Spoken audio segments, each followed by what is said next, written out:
13 mars 1962, Lyman Lemnitzer, chef d'état-major de l'armée américaine, présente une proposition au secrétaire à la Défense Robert McNamara intitulée Opération Northwood. Ce document propose la planification d'attaques contre la base de Guantanamo afin de fournir un prétexte pour une intervention militaire contre Cuba.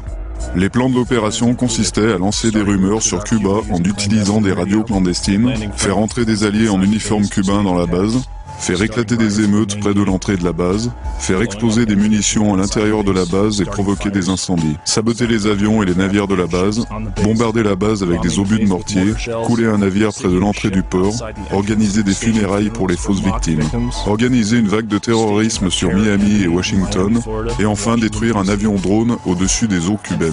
Les passagers, en réalité des agents fédéraux, seraient supposés être des étudiants en vacances.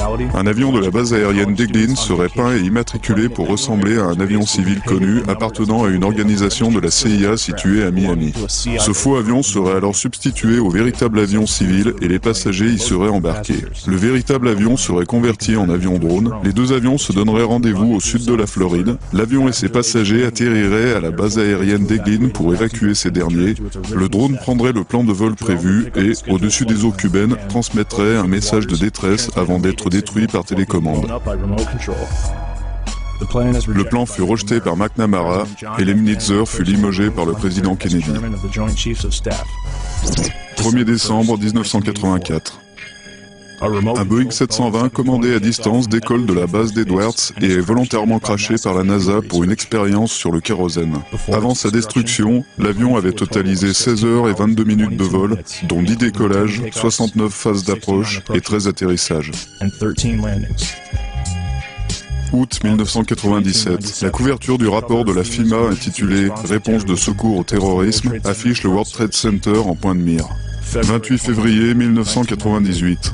Le Global Hawk, avion sans pilote de la firme Raytheon, termine son premier vol au-dessus de la base d'Edwards en Californie à une altitude de 9800 mètres, altitude de croisière pour un avion de ligne.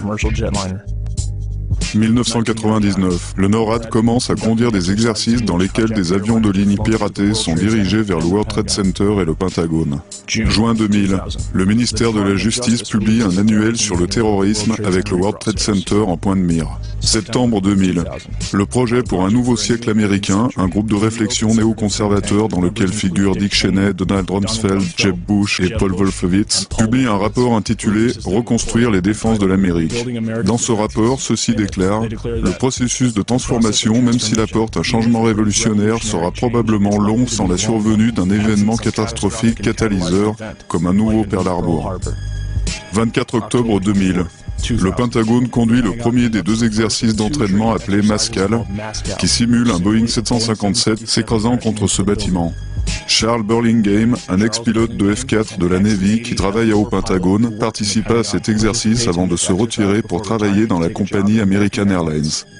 Moins d'un an plus tard, son Boeing 757 s'est soi-disant écrasé contre le Pentagone. Avril 2001. Le NORAD planifie un exercice dans lequel un avion est lancé contre le Pentagone, mais celui-ci est jugé trop irréaliste. Juin 2001. Le ministère de la Défense lance de nouvelles instructions pour une intervention militaire dans le cas d'un détournement d'avion.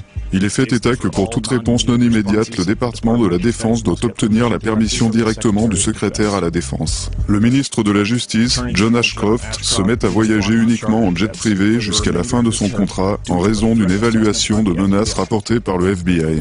4 juillet 2001. Oussama Ben Laden, soi-disant recherché par les États-Unis depuis 1998, reçoit des soins médicaux à l'hôpital américain de Dubaï, où il est visité par un chef local de la CIA. 24 juillet 2001.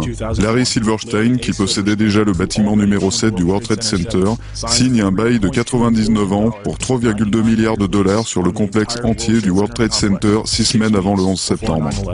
Le bail inclut une police d'assurance de 3,5 milliards de dollars couvrant spécifiquement des actes de terrorisme. 6 septembre 2001.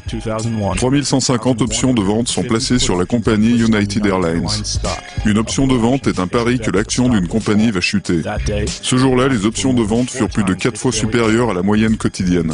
Malgré de nombreuses menaces téléphoniques depuis 2 semaines, les chiens renifleurs furent retirés du World Trade Center et la surveillance renforcée fut levée. 7 septembre 2001. 27 294 options de vente sont placées sur Boeing, plus de 5 fois la moyenne quotidienne. 10 septembre 2001.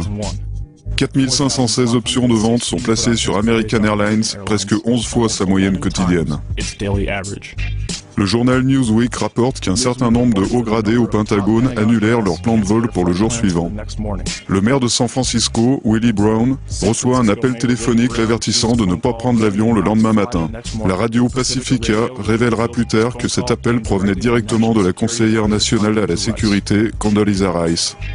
Et au Pakistan, dans un hôpital militaire, tous les urologues sont remplacés par une équipe spéciale afin de s'occuper de leur invité d'honneur, Oussama Ben Laden, qui est prudemment escorté à l'intérieur pour être suivi et observé avec attention et soin. 11 septembre 2001. L'Office de reconnaissance nationale de Chantilly, dans l'État de Virginie, se prépare pour un exercice dans lequel un petit jet d'affaires s'écrase sur leur bâtiment. Le NORAD se trouve en plein milieu d'exercices militaires. Le premier, Vigilant Guardian, est décrit comme étant un exercice causant une crise imaginaire aux avant-postes de la défense aérienne nord-américaine à travers tout le pays. Le second, Northern Vigilance, a envoyé des avions de chasse au Canada et en Alaska combattre une flotte imaginaire de chasseurs russes. 3 F-16 de la Garde nationale de Washington, stationnés à la base aérienne d'Andrews, située à 24 km du Pentagone, sont envoyés à 350 km de là pour une mission d'entraînement en Caroline du Nord. Il ne reste plus que 14 avions pour protéger la totalité du territoire américain.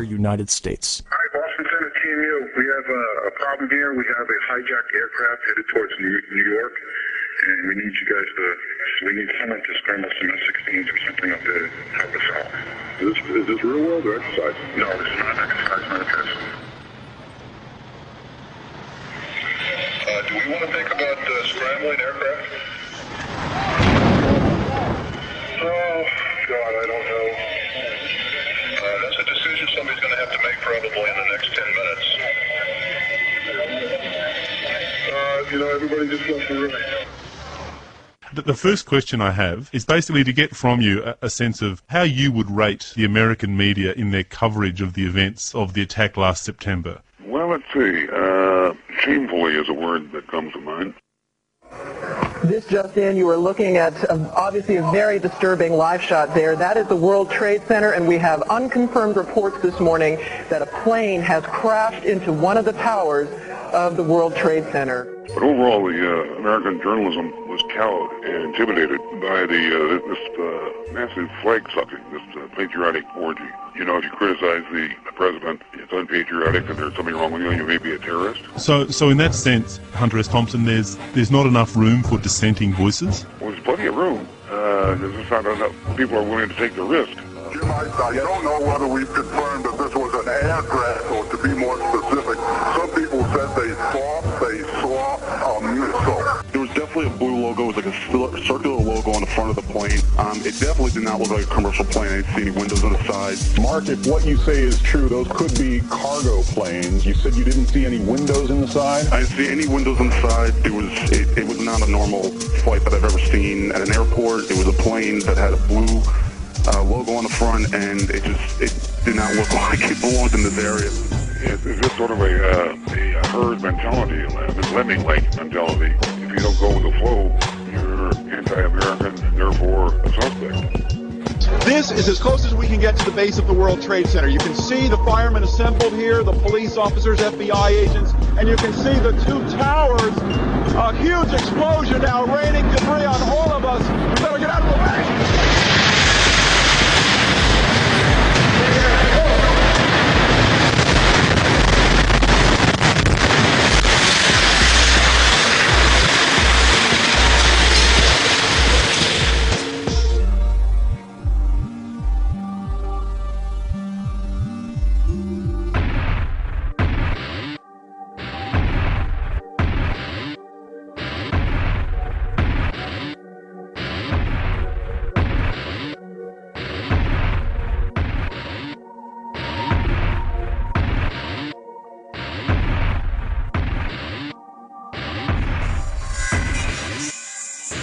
Sort of wonder when something like that happens, well, who stands to benefit? You know, who had the opportunity and motive You just got to look at these basic things. I don't assume that I know the truth about what went on that day.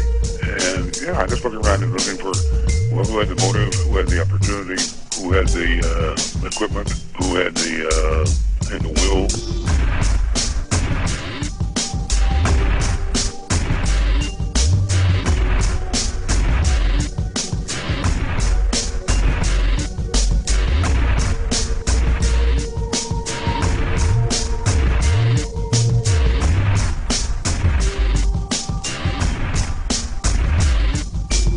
I put enough time on the inside of, well, the White House and the campaigns. I've done enough to the people who do these things to know that the public version of the news, what an event, is never really an event. And these people, I think, are willing to take that even further.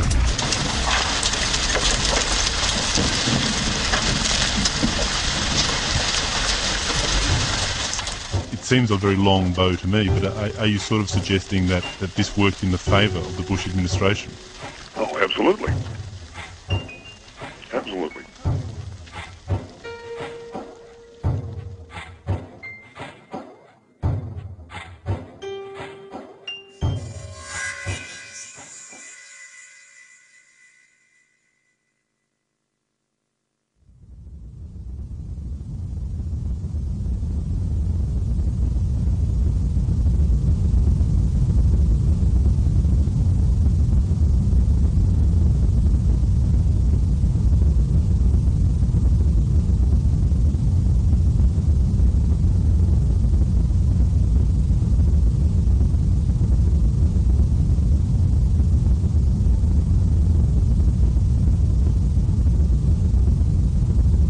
« 9h38, Arlington, Virginie. Annie Agnew est supposée exécuter un virage de 330 degrés à 850 km/h. Descendant 2200 mètres en 2 minutes et demie pour aller frapper la partie inférieure du Pentagone avec le vol 77 d'American Airlines.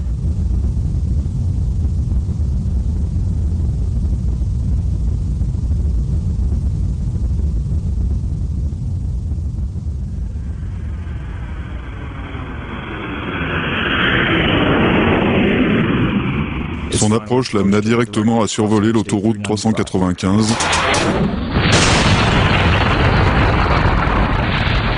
arrachant les lampadaires du sol et rebondissant sur le gazon du Pentagone avant l'impact. Mais tout d'abord, intéressons-nous à Annie Agnew. Agnew arriva à l'aérodrome de Freeway dans le Maryland, un mois plus tôt dans l'intention de louer un petit avion. Cependant, lorsque Agnew prit part à 3 tests de pilotage durant la 2e semaine d'août, il éprouva des difficultés à contrôler et à faire atterrir un simple monomoteur Cessna 172. My name is Marcel Bernard and I'm the chief flight instructor here at Freeway. Hani Hanjour, well, basically what happened with him is he showed up at the airport and wanted to get checked out in the aircraft. See, he was already certified. He didn't come to us for flight training. Yeah, he already had a pilot's license. He had already earned his private instrument commercial at a school in Arizona, and I don't remember the name of the school, but already had certificates in hand. And we sometimes, occasionally have pilots that come to us that don't want flight training, but just want to rent our aircraft. Which is the case of Hani Hanjour. This was the case for Hani. He wanted to get checked out, as we call it, to rent our aircraft. And our insurance requires that he flies with one of our instructors to be found competent to rent. Mm-hmm. And that was the process that he was going through. The census was that he was very quiet, average or below average piloting skills. Mm-hmm. English was very poor. So I don't know where to. That's about the best description I can give you for his demeanor at times. Very, uneventful from our perspective. Et pour